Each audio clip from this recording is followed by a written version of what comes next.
El amor es invención. Se inventa siempre lo amado y lo amado no se inventa.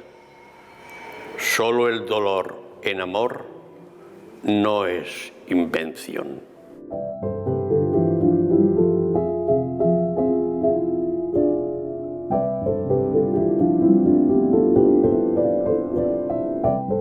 Sentado una tarde en un banco del Paseo de la Constitución de Zaragoza, la poesía apareció. ¿Os fue como una epifanía esa tarde? Sí, pues yo creo que fue a esta edad, a los 16 años. Fue un poema con motivo de la primera comunión de mi hermana, qué curioso. Desde entonces no has dejado de escribir prácticamente en toda tu vida, ¿no? Pues así es, Cristian, así es. Hace años que me di cuenta de esto, de que la poesía no es una profesión, es una posesión, es sentirte poseído por ella. ¿Recuerdas todos los poemas que has escrito? No. Si de pronto leyéramos un verso suelto, ¿sabrías si es tuyo? Hombre, ¿Sabrías? por ejemplo, si me dices un verso de un poema que comienza: me he fumado la vida como el tiempo se me ha fumado, de ese me acuerdo. Ese es de los más conocidos, Sí, ¿no? y luego, por ejemplo, morir es no volver. Sí, si oigo un verso, normalmente lo asocio.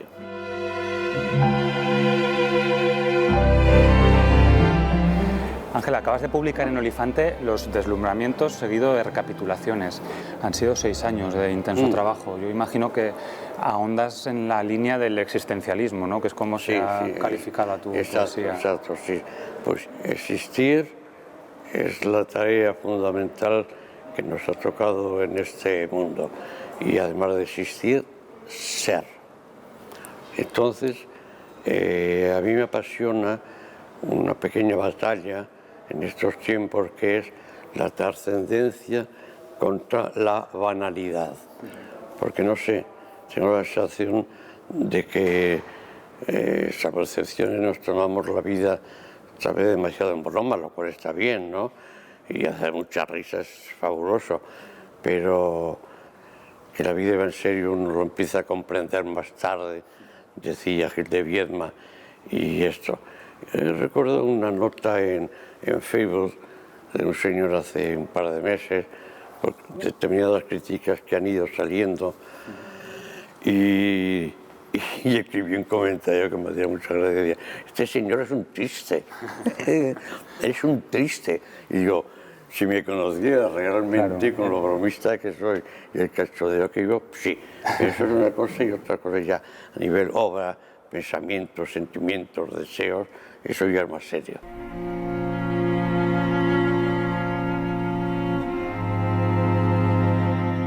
Me llama la atención el título, que es muy singular, no sé a qué responde: Los deslumbramientos, seguido de recapitulaciones. Sí. ¿Son 2 poemarios distintos? Te lo voy a comentar, sí.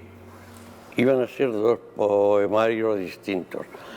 Pero, ¿qué sucedió? Que yo soy muy miedoso. De pronto, cuando se me manifestó el cáncer de pulmón, pues pensé: joder, si por unos meses resulta que no llego a ver el libro, y por eso, por miedo a no verlo, fue por lo que reuní los 2 libros en uno. Supongo que una vez superada la enfermedad, no sé si ahora vas a escribir de una forma un poco más esperanzadora, como un rayo de luz o... Puede ser, puede ser, aunque, no sé, tengo la idea de ser pesimistamente lúcido.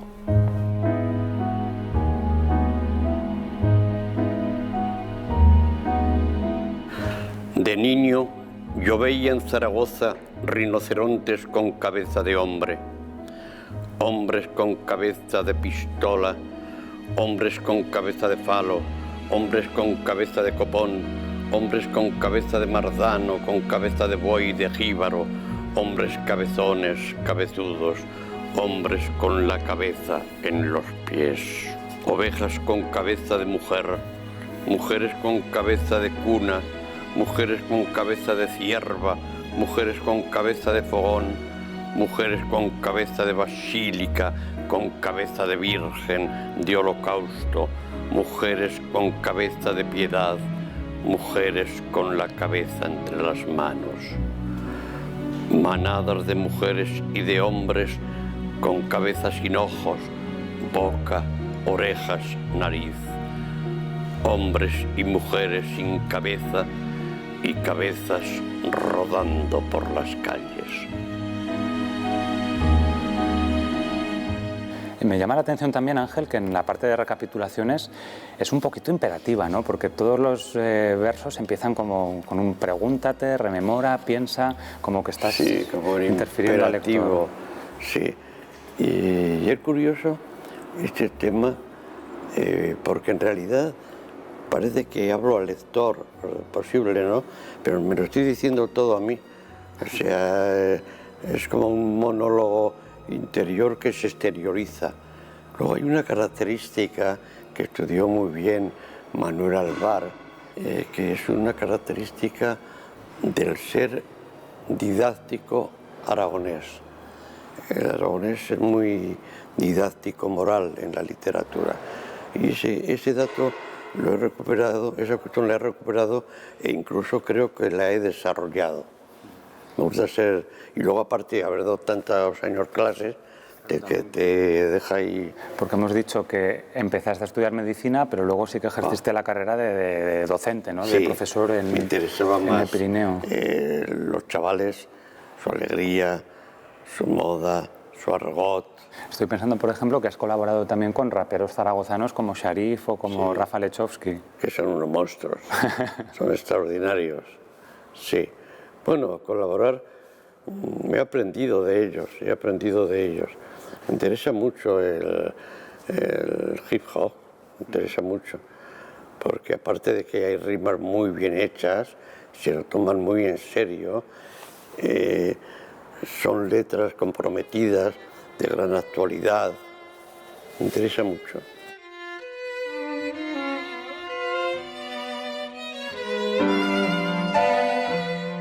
¿Qué tiene de utilidad la poesía? Nos ayuda a resistir, ayuda al ser humano a sobrevivir y da soluciones de pensamiento a muchos de los problemas fundamentales del ser humano, como es la vida, como es la enfermedad, como es la vejez, como es la muerte. Que hemos hablado de los jóvenes, pero también en qué espejos te has fijado, qué maestros has tenido a lo largo de tu trayectoria poética. Muchísimos, muchísimos. Pero empezaría, por ejemplo, con Jorge Manrique, respecto al tema de la muerte, y con Gustavo Adolfo Bécquer, que de adolescente ya me atrapó de una manera brutal. Más que obras de autores, poemas concretos de autores. Más que escribir poemas de largo aliento, muy pocos versos. Es que además, si vas en el metro, si vas en el autobús, si vas caminando, los poemas breves te acompañan siempre a lo largo de la vida. Pero claro, un poema extenso, aparte de que es muy difícil escribir un poema extenso, porque a mayor extensión, más riesgo de perder la intensidad.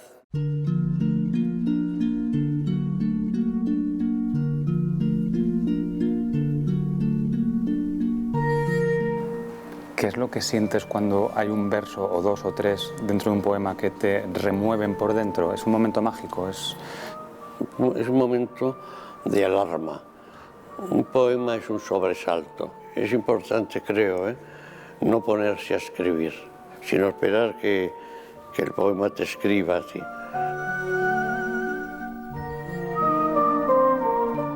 Quería preguntarte, ¿cuál es el mayor reconocimiento que puede tener un poeta? Porque en tu caso eres premio de las letras aragonesas de 2010. Pero el mayor reconocimiento es cuando alguien te dice, oye, leí el otro día un poema tuyo o escuché un poema tuyo en Facebook y vamos, esto es lo que me pasó a mí. Como cuenta el insomne, uno a uno, caer las gotas de un grifo mal cerrado. Lo mismo que un niño cuenta, no sé qué. Así, porque me queda poco tiempo, quiero contar el tiempo que me queda. Sí, pues eso, cuando alguien te dice que un verso te ha servido para vivir alguna cuestión de tu vida. Por ejemplo, Rosa León cantaba un poema que era si eres tú lo mejor que me ha pasado, si tú me faltas ya me sobra todo. Y ahora estos días estoy escuchando mucho a Pau Donés, la última canción que escribió cuando ya estaba verdaderamente fastidiado, y es una maravilla, ¿no? Cómo está dando las gracias a todos los que le han acompañado. Es consciente de su despedida, sí, ¿no? Sí, consciente de su despedida. Viajarás en busca de la perfección, viajarás al ayer, viajarás a los ecos, viajarás al mañana, viajarás a lo que perdiste, viajarás al horizonte, viajarás a la eternidad. Por más que a esos destinos nunca llegues, no dejes de viajar.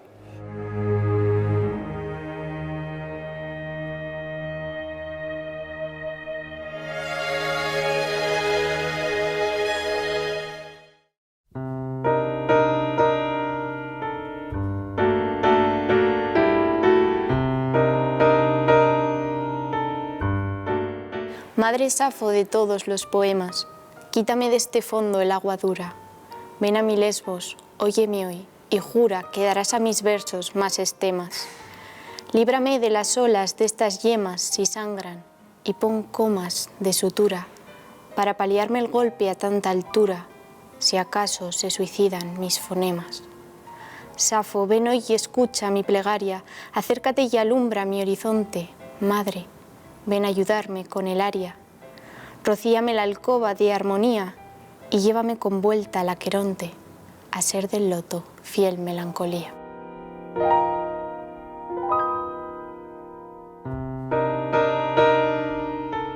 Acabamos de ver que Ángel Guinda tiene un mandamiento que viene a decir que no le asumo.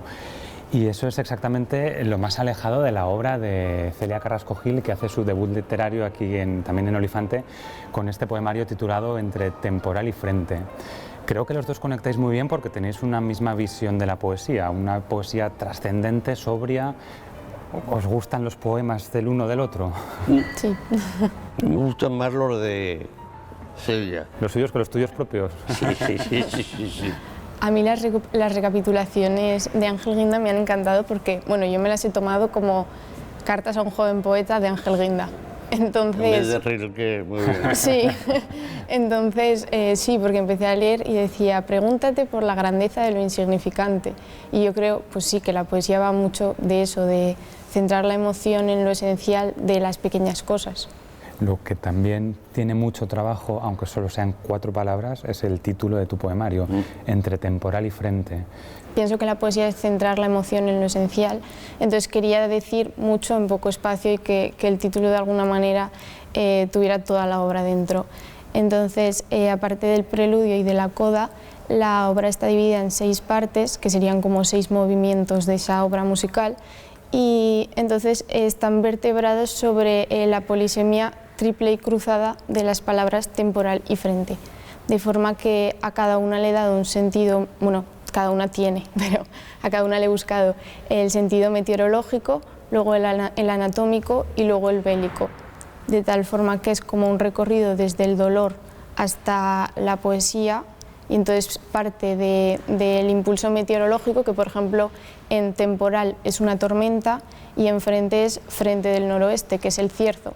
Entonces se parte del impulso meteorológico externo para luego como reflexionarlo en la cabeza, porque pasamos a la parte que es temporal escamoso, que es el hueso de aquí temporal craneal, de la audición y el equilibrio, y frente, que es la frente de la cara. Y entonces ahí como que lo de fuera se reflexiona, y eso, frente abovedada se llama la cuarta parte, que hace referencia a elevar las cejas o la frente en actitud de asombro, y es justo la parte del medio. Y luego ya finalmente se interpretan las 2 palabras en el ámbito de un combate bélico, que es como un combate entre las palabras y el silencio, y ahí temporal haría referencia a tiempo muerto en una guerra como de recuperación, y frente es un frente bélico, que es el frente de la poesía que acaba venciendo. Veo que no das puntadas sin hilo, ¿no? Que está todo perfectamente armado y en este sentido, ¿por qué se comienza con un soneto?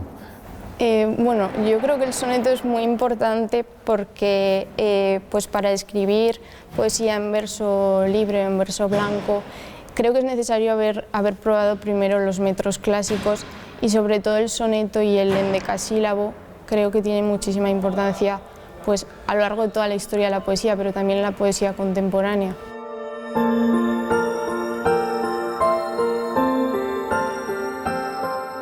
Poesía es maquillar la cólera del viento que no cesa con pinceles de pestañas. Escuchar entonces su corriente dúctil al esnifar el óleo. Inspirar sus matices en el cierzo y sus silbidos de palabras. Y que el relámpago del poema tan solo sea ese fosfeno agrio que queda muchas veces de los pájaros del cuadro cuando su pluma cosquillea la nariz de cada verso y en un segundo los estornudamos. ¿A ti, Ángel, te tientan estas formas tan rígidas y tan académicas de la poesía? El soneto es la prueba de fuego. Para saber si eres en verdad... Sí, porque cuando vi el soneto, digo, para mí era como una tarjeta de presentación. Aquí sí, estoy. La carta de presentación. Aquí estoy. En vuestras dos obras también hay mucha reflexión sobre la propia literatura, ¿no? Metaliteratura casi, el proceso de escribir. ¿Cómo os enfrentáis a ello? No sé, ¿qué necesitáis para poneros a escribir? Tener algo que decir y saber cómo decirlo. Llama la atención, Celia, que para ser una poeta tan joven sí que tengas temas tan maduros, ¿no? Tan adultos, tanto dolor, tanto abismo. No sé, ¿cómo crees que vas a evolucionar de aquí a unos años? Uy, no tengo ni idea. Quizás, no sé, pero quizás igual mi poesía, en vez de centrarse tanto en el yo, de aquí a unos años se impersonaliza un poco, porque es un poco lo que estoy haciendo ahora, después de esta obra, pero no lo sé, no lo tengo muy claro. ¿Tú, Ángel, cómo la ves o qué consejos le darías si te pudieras poner tú en su situación? Recuerdo que Miguel Abordeta tenía un poema en su libro Utopía, como decía,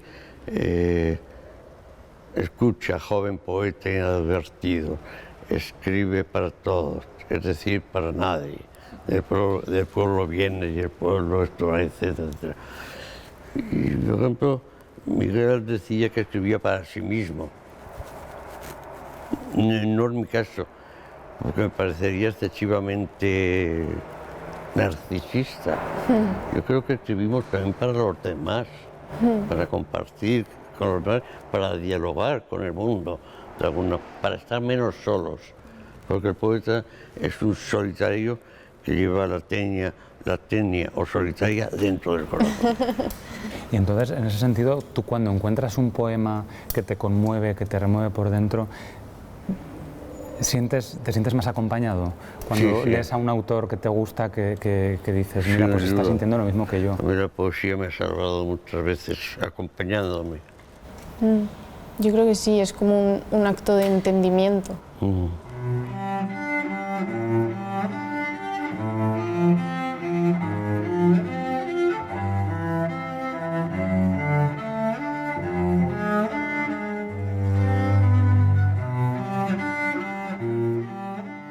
Después de haber cerrado con tanto trabajo entre Temporal y Frente, ¿has vuelto a escribir? ¿Sigues escribiendo? Sí, sí. ¿Y estás rumiando otros...? Sí. Sí. ¿Y qué temas abordas? Pues va un poco sobre la ciudad y la rapidez de la ciudad frente a la lentitud que me gustaría llevar dentro a mí misma, porque siento que el mundo va muy rápido y eso me da mucho vértigo. Estoy impresionado, es que tiene una profundidad de pensamiento que coincide mucho con lo que pienso. O sea, la vida va muy deprisa, nosotros tenemos que ir más despacio, no hace falta correr. La poesía entonces nos sirve para echar un poco de freno de mano en la vida y también para superar traumas, exorcizar fantasmas o superar el duelo, ¿no? Que es el leitmotiv del programa de hoy. tengo la idea de que la poesía trata también de convertir el dolor en algo que pretenda resultar estético, entonces es como una reacción de supervivencia, diría yo, ante el duelo, no sé, así lo veo yo. A ti, Ángel, la poesía te has liberado de cierto dolor. De muchísimos dolores, sí, de muchísimo dolor, sobre todo dolor interno, dolor de espíritu, dolor de ser, dolor de amar, dolores por todas partes, pero no de cabeza, de cabeza, tronco y extremidades, pero sobre todo de espíritu, sí.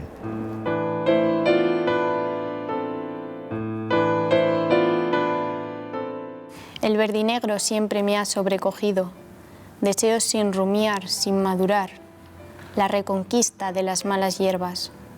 Lo he esquivado muchas veces, tantas, que ahora me resulta extraño hallarlo en las pupilas de mi olivo. Entiendo entonces que yo fui verdinegra en otra vida, o en la vida.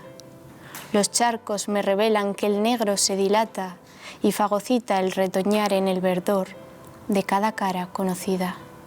Me dicen que todo tronco tiene anemia de algún hacha y al nacer, vocación de testamento, instintos de autolesionarse, que yo también los tuve.